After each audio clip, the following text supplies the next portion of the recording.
Cordial saludo, tutor. Mi nombre es Juan Carlos Carrillo. Continuando con la socialización de las preguntas, en la pregunta número 5 tenemos cuáles son los tipos de lesiones en el ADN y explique cada una. Los tipos de lesiones en el ADN son 7.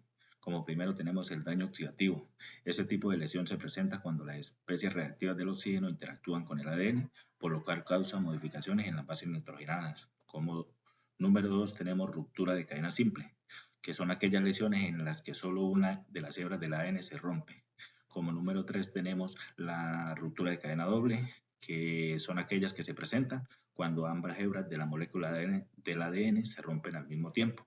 Como número 4 tenemos el daño por alquilación. Esta lesión se origina cuando grupos alquilos se unen a las bases nitrogenadas alterando su estructura y capacidad de apareamiento. Como número 5 tenemos dímeros de pirimidina. Esta lesión se presenta en los enlaces covalentes anómalos entre las bases de pirimidina adyacentes, timina o citosina, inducidos principalmente por la radiación ultravioleta. Como número 6 tenemos la pérdida de base. Esta lesión se presenta cuando una base nitrogenada es eliminada de la cadena del ADN, dejando un sitio apurínico o apirimidínico. Como última lesión tenemos, y número 7, errores de replicación. Se origina cuando se presentan cambios en la secuencia del ADN causados por fallas en la actividad del ADN polimersa durante la replicación. En la pregunta número 6 tenemos, justifique la siguiente afirmación. La transferencia lineal de energía, eficacia biológica, reactiva son factores físicos que afectan la radiosensibilidad.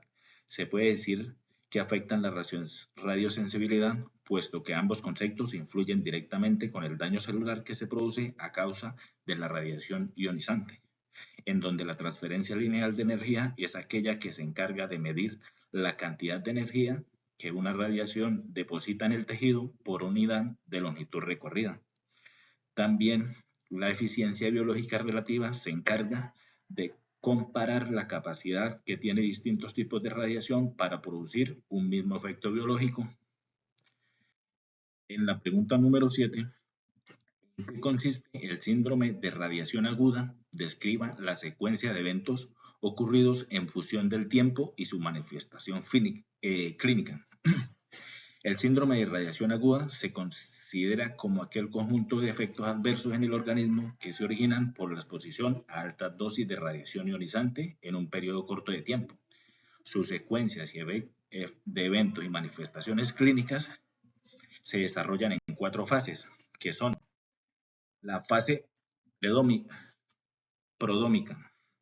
Esta se origina en minutos a 48 horas después de la exposición y se caracteriza por síntomas inespecíficos como náuseas, vómitos, fatiga y anorexia. También tenemos la fase latente, que se da a horas o a semanas después de la exposición, y en esta fase los síntomas disminuyen temporalmente, lo que puede dar una falsa impresión de recuperación. También tenemos la fase de manifestación clínica, que se da a días o semanas después de la exposición, y los síntomas más específicos según el sistema más afectado es el síndrome hepatoyéctico, el síndrome gastrointestinal y por último el síndrome neurológico. Y por último tenemos la fase de recuperación o muerte, que se da a semanas o meses después de la exposición. Esta fase, en casos de exposición moderada, los pacientes pueden recuperarse con tratamiento adecuado, en donde a dosis muy altas pueden ser letales debido al fallo multiorgánico. En la pregunta número 8, describa los efectos de radiación en el útero durante la gestación, como lo son preimplantación, organogenosis y etapa de crecimiento fetal. Los efectos que se presentan por la radiación ionizante durante la gestación pueden generar distintos efectos adversos en el feto y el embrión. En la fase de preimplantación, que va desde los 0 a los 10 días post-concepción, en esta fase el embrión se considera como una masa de células en división rápida, la cual aún no se ha implantado en el útero, por lo cual la exposición a dosis superiores de 0.1 a 0.2 Gray puede generar la muerte embrionaria debido a la destrucción de un número crítico de células.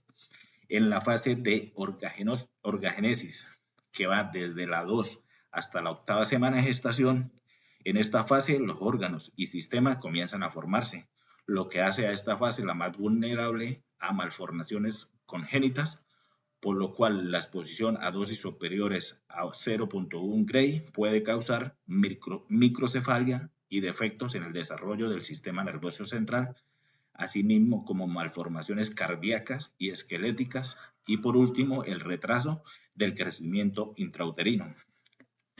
Tenemos también la fase de crecimiento fetal, que va desde la 8ª semana hasta el nacimiento. En esta fase, el desarrollo estructural es mayormente completo, pero el sistema nervioso central sigue madurando, en donde la exposición a radiación puede generar retraso mental severo, particularmente entre la 8ª y 25 semanas de gestación, con un umbral de daño a partir de los 0.3 Gray, también con una radiación dosis dependiente y mayor riesgo de cáncer infantil, ya que las células en crecimiento pueden sufrir mutaciones que predisponen a una leucemia y a tumores sólidos en la infancia.